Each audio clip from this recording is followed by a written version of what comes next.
Welcome back to Cyhawk Talk. It's week -1, and we're getting ready for the 2025 college football season because Ben has a big game next week. Ben, are you excited for college football season? I've never been more excited for week -1 to be here. Heck, even week 0 is going to be pretty cool this year. Yes, I'm excited. Come on now. Yeah, we had to do, I mean, we didn't do a preseason show last year because you didn't live in Iowa yet in week 1 even. But we're getting things going here. It's been over 8 months since we recorded a Cyhawk Talk. It's great to be back.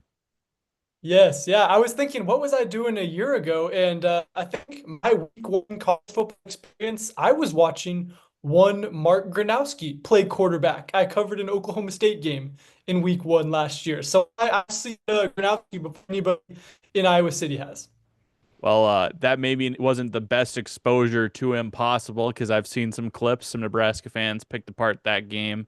Wasn't his best. I have also seen Mark Gronowski play live, making us maybe two of the few reporters in the state that have seen Mark Gronowski actually play a football game. Maybe that'll come in, maybe be a little bit more important knowledge later in the show. But Ben, how about you start us off with some of the bold predictions you've made going into this Cyclone season?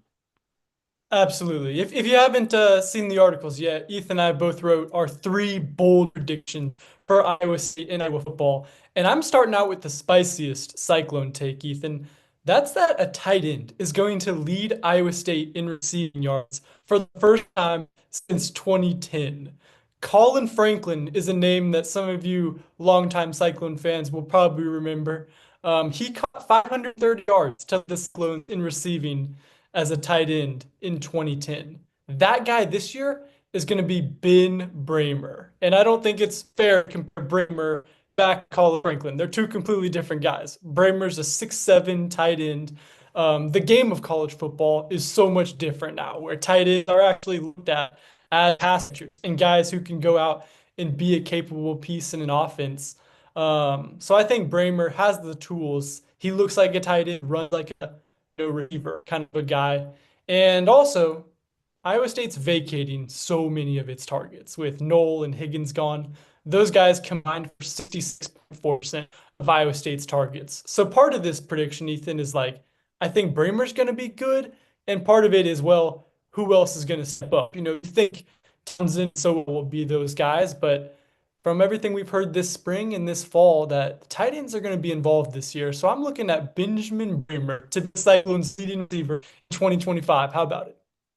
Well, I mean, maybe the title of Mr. Consistency will pass on to Mr. Brahmer. It's been interesting to go through kind of the fantasy football offseason and see Jaden Higgins and Jalen Knoll kind of be the sleeper wide receivers that everyone's talking about that could potentially be superstars for the Texans. And then you start thinking about, well, what does that mean for the Cyclones? And it seems like you're pretty confident that the tight ends can be the answer there. Yeah, I think they're going to have to be. The offensive coordinator, Taylor Mauser, is a tight end guy. That's what he was doing before he moved into the OC positions. He's working with tight ends, and Mauser told us this week, hey, I'm biased towards those guys. He really is probably the most creative, aggressive play caller the Cyclones have had in quite some time, and he really finds ways to get those trusted guys the ball. So I'm looking at a big year for the tight ends, and some of that might come in Cyhawk, which is what my number two bold prediction is. I do think Matt Campbell gets his first Cyhawk winning streak in 2025, and that happens also line up with his first home Cyclone Cyhawk winning game. I mean, it's crazy. He's been here going on 10 years now. This is his 10th year, and he hasn't had a winning streak in this rivalry, but I think he knocks out both of those birds with one stone with a home Cyhawk victory. And really, Ethan, I think that comes down to the fact that I think Iowa State is going to be at kind of peak form coming into that game, and Iowa is going to be coming into that game fresh off what I wrote a glorified scrimmage against Albany. I'm not thinking that that's going to be the game that gets Iowa kind of operating at a full level they want to be at. So I'm anticipating an Iowa State win. And hey, you can call me not as bold as you like because they are a 2-point favorite right now. But when you take the history of this rivalry, specifically in the last 10 years under Matt Campbell, it is kind of a bold take to say that Iowa State will finally have a Cy-Hawk winning streak. Yeah, I think it's a bold take any year to say that the Cyclones are going to win the Cy-Hawk game. They would say that, as you said, I moved here last year. I didn't even get to see Cyhawk last year. But so I've been told. So I've been told. It's a good time. Now, This will be the my third last time. thing. This will be the third time I get to be in the house for the Cyhawk game, and it's been a joy to watch the last two times. So hopefully we're in for another big game. I find it interesting though that you seem to think that South Dakota is a great tune-up for the Cyhawk game, and UAlbany isn't. I understand South Dakota is a bit better of an FCS program, but I understand they're playing two games before the Cyhawk game. But let's not be disrespectful to an FCS opponent on one side, not give it on the other side. If you catch my drift here. I did manage to see an FCS ranking, and South Dakota was ranked. U Albany was not even a team that sniffed, I don't think, the top 25 in terms of FCS ranking. So I will say, I do think there's a difference between the level that South Dakota's at and the level that University of Albany's at. And I get the whole What I'm FCS hearing, thing, what I'm but I hearing, think too. what I'm hearing is that the Hawkeyes are going to roll and be confident going into the Cyhawk game, and the Cyclones, they're going to be in a dogfight both weeks before and might be limping into the Cyhawk game. I think that's a Hawkeye advantage. I think it's one way I want to look at it. And, we've talked to Matt Campbell so much about this Ireland trip and all the challenges behind it. And he's really looking at it. Yes, going and playing your best week 0 is going to be a challenge because this game means something. It's a big rivalry game that could kind of shape the big race. We're talking about the Kansas State game.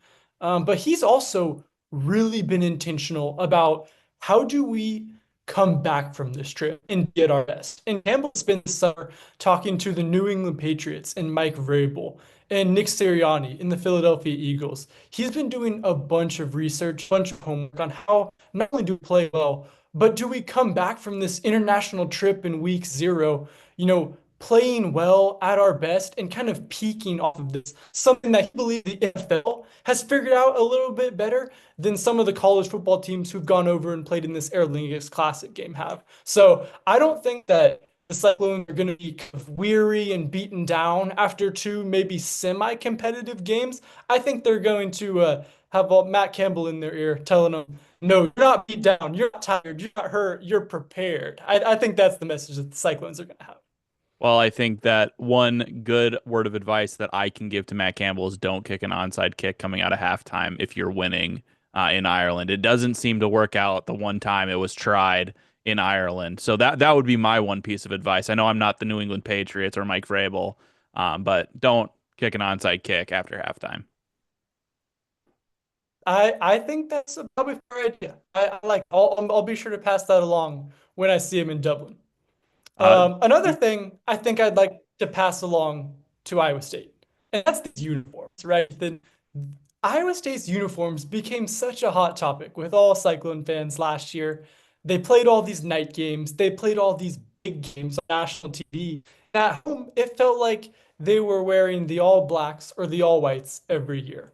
My third bold prediction for Iowa State's season has nothing to do with the on-field performance, but I think that the black uniforms are going to maybe come out once or twice. I do think we're going to start to see a little bit of a reversion into kind of more of those being alternate.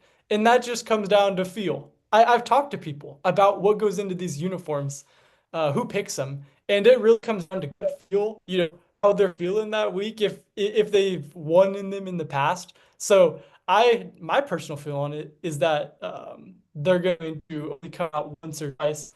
And I think that also has something to do with how classy these red helmets that the Cyclones have been trotting out and are actually going to wear in Ireland look. So that's a little bit of personal preference and a little bit of a bold prediction is I don't think Cyclone fans are going to get too mad at the amount of times people wearing all black this year. so it might not be a valid social media criticism anymore to say that Iowa State hates its own school colors. I do think that message perhaps influenced. I mean, I would talk to people and they say, "Oh yeah, we've seen that." So congrats to the K-State fans and the Hawkeye fans on putting that agenda because it got through, I think, to the ears of Iowa State people. Whether or not they care about it, I don't think matters. I know Iowa State players love the uniforms, but yeah, it's definitely a social media battle that we'll see if the Cyclone fans are having to fight this year. We'll get more into Ben's Ireland trip next. But we'll get into my three bold predictions, which have been floating out there for a little longer than Ben's. I got him out there while he was on vacation because I'm sneaky like that. But Ben, just looking at my bold predictions, what would you say without spoiling what they are? What do you think that, I'm expecting out of this season? I think you're expecting a generally bounce back positive year from Iowa. Ethan, I think you're confident. I think you have a lot of belief in the players that they brought in. And I do think that Iowa fans are going to be happy to hear what your bold predictions are. I would hope that they would be, and there's certainly some belief in the player that they brought in to be a quarterback in this, baked into this. But I think that what I wanted it to read more as is maybe confidence in Tim Lester and his offense in its second year, and I don't know if that necessarily came across in the way I wrote it. So I'll try and do a better job supporting that aspect of it because I am a Mark Gronowski believer, but I think that has more to do with Tim Lester and what he can do in year two, and all of the great things we've been hearing about the offense as a whole going into the second year under Coach Lester. But I'll start it off with my first bold prediction, which is Mark Gronowski will throw for more than 3,000 yards. That seems like a hot take because he is an FCS guy coming up. There's going to be that speed difference, all that going on. For him, that change in tempo, that change in physicality that Chattanooga transfer wide receiver Sam Phillips said is a real thing on Friday. But Mark Gronowski's done this one time at the FCS level 2 years ago. He threw for 3,000 yards. Last year, he threw for just shy of 2,800 with a shoulder injury. And the year before that, his sophomore year, he also came pretty dang close to 3,000 yards. He had 2,967, so he was right there. So this is a guy who's been kind of playing with that 3,000 yard mark a couple of times. It would be the first time since I believe 2011. Yeah, 2011 that Hawkeye quarterback has thrown for 3,000 yards. But I'm confident in it because Tim Lester's coached a quarterback that's done it three separate times at three different places. He had a quarterback at Purdue, Syracuse, and Western Michigan, multiple at Western Michigan that have thrown for 3,000 yards. So I'm confident that it's going to happen this year because Gronowski has that experience and because Tim Lester also knows how to build an offense that's capable of it. I don't know, Ethan. I saw one social media clip of Gronowski fumbling a snap. And from that 6 second clip, I'm kind of questioning his ability as a football player. Yeah, I that got pretty spicy during the kids' day scrimmage when there was a pick six, two fumbled snaps. Ferentz said he wasn't really worried about him afterwards. He said, "Well, we need to get those cleaned up." He wasn't, just completely forgetting about them, but he didn't seem overly concerned about it. Just some miscommunication and things that they have a bit of time to iron out, and that's what I think all the Cyclone fans, Nebraska fans, and anyone else on social media wanted to talk about after Kids Day when there were plenty of clips of Gronowski being aggressive with the ball, making good decisions, making good throws. Posted two of them on TikTok, and the comment section rapidly filled up with, "Well, how about you show us the pick six and the fumbled snaps?" It's like, guys, those things are going to happen. That doesn't mean that this year is already a loss. I saw some people saying they wanted Hank Brown, the backup quarterback, already. Like, let's cool our jets here a little bit. This Gronowski's thrown for 10,000 plus yards. He's over 100 total touchdowns. Let's give him a little bit of grace. Let's not call for the backup already. It would be nice if Iowa could get through a few consecutive weeks of football without a quarterback controversy. Thinking about last season. So we'll see if it happens. I just like to clarify too, correct myself. He did not. Tim Lester did not have a 3,000 yard passer at Syracuse. He had two at Western Michigan, one at Purdue. So I was incorrect earlier when I said Syracuse. But we'll move on to my second one. Iowa, in addition to having a 3,000 yard passer, will have a 1,000 yard rusher and a 1,000 yard receiver. It's also been since 2011 that all three of those things happened in the same year, and they haven't had a 1,000 yard receiver since 2011 either. So this is completely on Coach Lester. He had a one offense at Western Michigan that was able to achieve this. It was a super veteran offense. Sky Moore was the leading receiver on that team. But what I found interesting about that team is it wasn't just, the quarterback had a one really electric receiver and they had one really electric running back. They had two receivers that both went over 700 yards, and they had another running back that went over 800 yards. So it was just a uber productive offense, and that's what I think you can kind of feel coming for Iowa this year, in just in terms of the weapons they have in the wide receiver room. Reese Vanderzee, the Central Lion alum, has just been blowing up on social media with what he's been able to do. One of the deep balls that Mark Gronowski had on Kids Day was to him. I think that could be a potentially lethal duo. He's had big-bodied receivers like Reese Vanderzee before at South Dakota State, so he knows how to play with that kind of guy.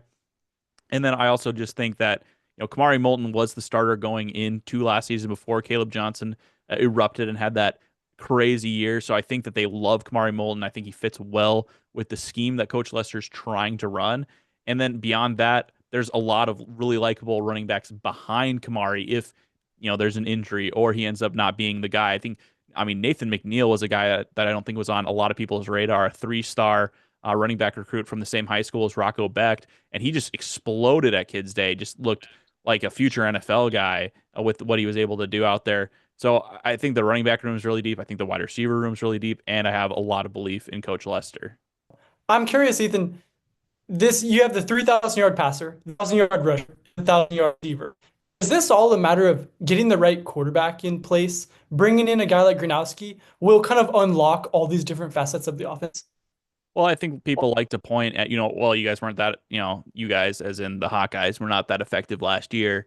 But if you look at it, they had to use three different quarterbacks, and one of them was a walk-on, Jackson Stratton, who they kind of told you what they thought of him. They like him, and he played admirably, and he led them to multiple wins as the starter. But those were run heavy game scripts for the Hawkeyes, kind of ground and pound, kind of lean on Caleb Johnson. And so I do think that you kind of hit the nail on the head there. That I don't.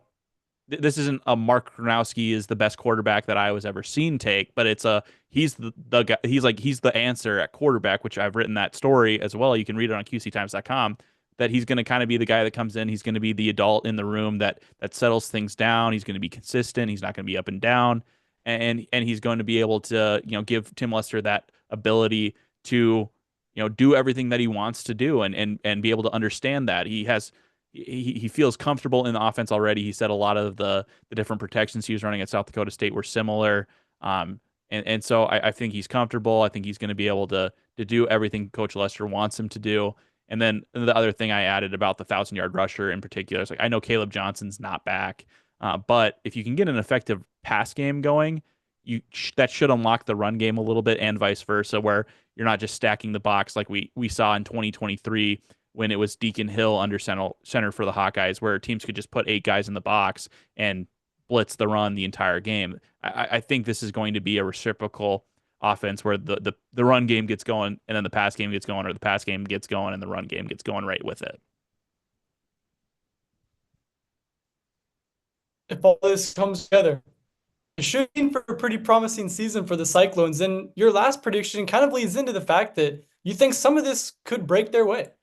Yeah, and these predictions make it seem like I think they're going to the college football playoff and going 12-0. I'd like to just clarify that that is not necessarily my prediction. I haven't really dug into the schedule to the point where I'm like, oh, they're going to be 8-4, 10-2, 12-0, whatever. And I would also like to clarify, the last time they had a 3,000-yard passer, 1,000-yard rusher, 1,000-yard receiver, they only went 7-6. So that prediction of an explosive offense doesn't necessarily say, book the tickets to the college football playoff game or buy the tickets for the home playoff game now. But I do think that they will have some success, and that goes into this last one where they have 3 playoff teams from last year coming to Kinnick Stadium this year, and I think that they're going to go 2-1 at least in those games, if not 3-0. It's Penn State, Indiana, and Oregon.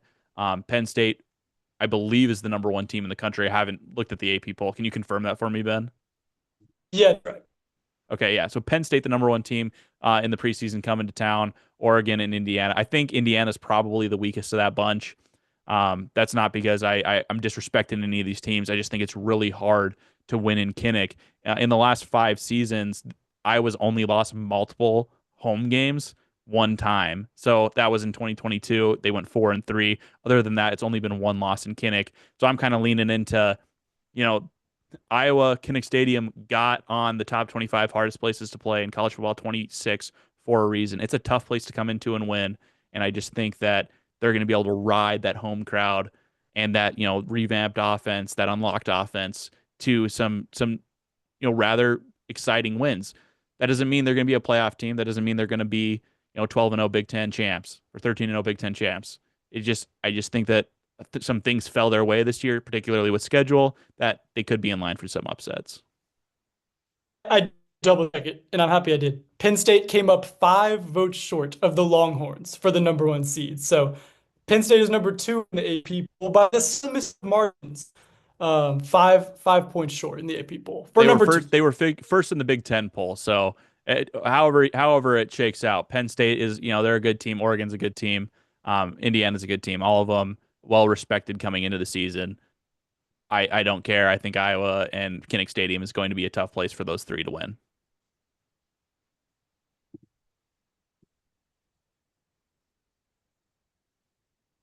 Let's talk some Ireland.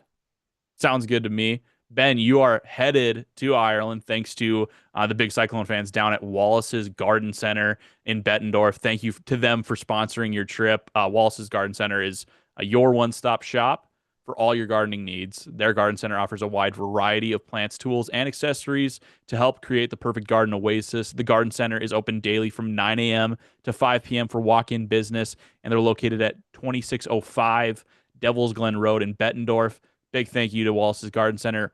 Ben, what have they given you the opportunity to experience? What are you most excited about in going to Ireland next week? Absolutely. Cyclone fans, go check out Wallace's. They're also Cyclone fans, the people over there, and they're supporting our coverage. So do us a favor and go check them out because they are giving me boots on the ground opportunity to go see kind of the defining game for Iowa State's season.